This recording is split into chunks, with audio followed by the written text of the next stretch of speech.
2018 সালে দাসপুরে ভারতী ঘোষের বিরুদ্ধে করা মামলায় সিআইডির বাজেয়াপ্ত করার টাকা নষ্টের দাবি বন্যার জলে। সম্প্রতি বিষয়টি প্রকাশ্যে আসতে নানা জল্পনা তৈরি হয়েছে, তবে সংবাদ মাধ্যমের সামনে মুখ খুলতে চাননি কোনো আধিকারিক। পশ্চিম মেদিনীপুর জেলার পুলিশ সুপার ছিলেন ভারতী ঘোষ। চাকরি থেকে ইস্তফা দেওয়ার পর তার বিরুদ্ধে নানা মামলা হয়েছিল। দাসপুরের সোনা কেনার ঘটনার একটি সূত্রই করা সিআইডির মামলায় ভারতী ঘোষ ঘনিষ্ঠ নাকি বিভিন্ন অফিসারদের বাড়ি থেকে অনেকটা টাকা উদ্ধার করেছিল সিআইডি।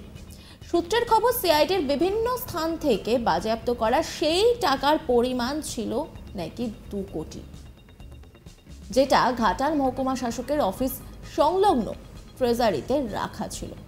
2018 সাল থেকে 2021 সাল পর্যন্ত দফায় দফায় সেখানে রাখা টাকা ছিল। 2021 সালের অগস্ট মাসে ঘাটালে প্রবল বন্যা হয়, যেখানে ওই ট্রেজারি অফিসের বেশিরভাগটাই ডুবে গিয়েছিল। সংলগ্ন ঘাটাল মহকুমা জেল, ঘাটাল থানা ও বিভিন্ন অফিসও ডুবে গিয়েছিল ওই বন্যায়।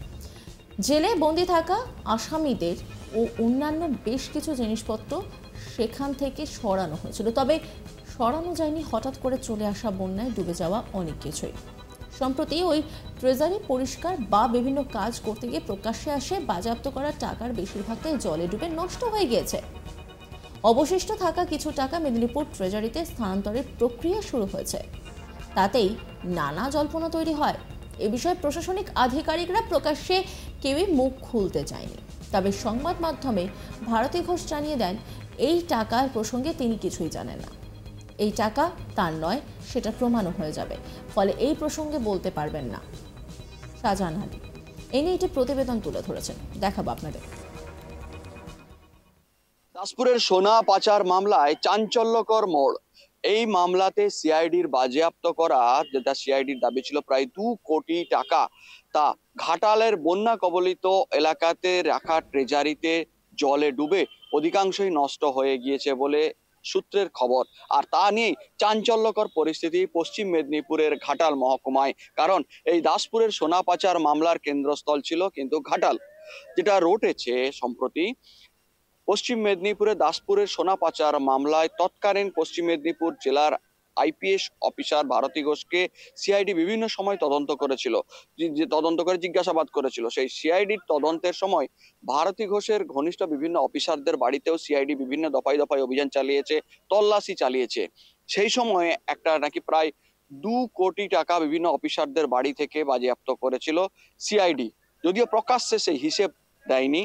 সেই টাকা যেহেতু ঘাটাল মহকুমা ছিল এই তদন্তের কেন্দ্রস্থল, তাই ঘাটাল মহকুমা অফিসের ট্রেজারিতে রাখা হয়েছিল।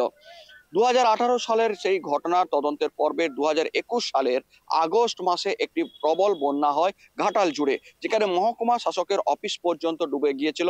সংলগ্ন ঘাটাল মহকুমার যে জেল এবং অফিস সবটাই ডুবে গিয়েছিল, ঘাটাল থানা সহ। সেই ডুবে যাওয়ার সময় অনেক কিছু উদ্ধার হয়েছিল, কিন্তু যে টাকার পরিমাণ, সেই টাকা নাকি সেই সময় জলে ডুবে নষ্ট হয়েছে।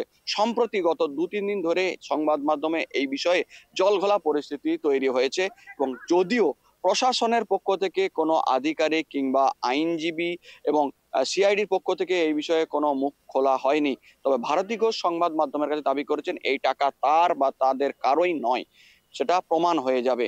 ফলে এই 2 কোটি টাকা প্রায়, যার অনেকটাই নাকি জলে ডুবে সেই সময় নষ্ট হয়েছে, যা সম্প্রতি প্রকাশ্যে আসতে শুরু করেছে।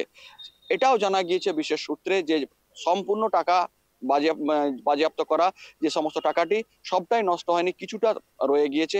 সেই টাকা ইতিমধ্যেই মেদিনীপুরের ট্রেজারিতে স্থানান্তর করার প্রসেস শুরু হয়ে গিয়েছে।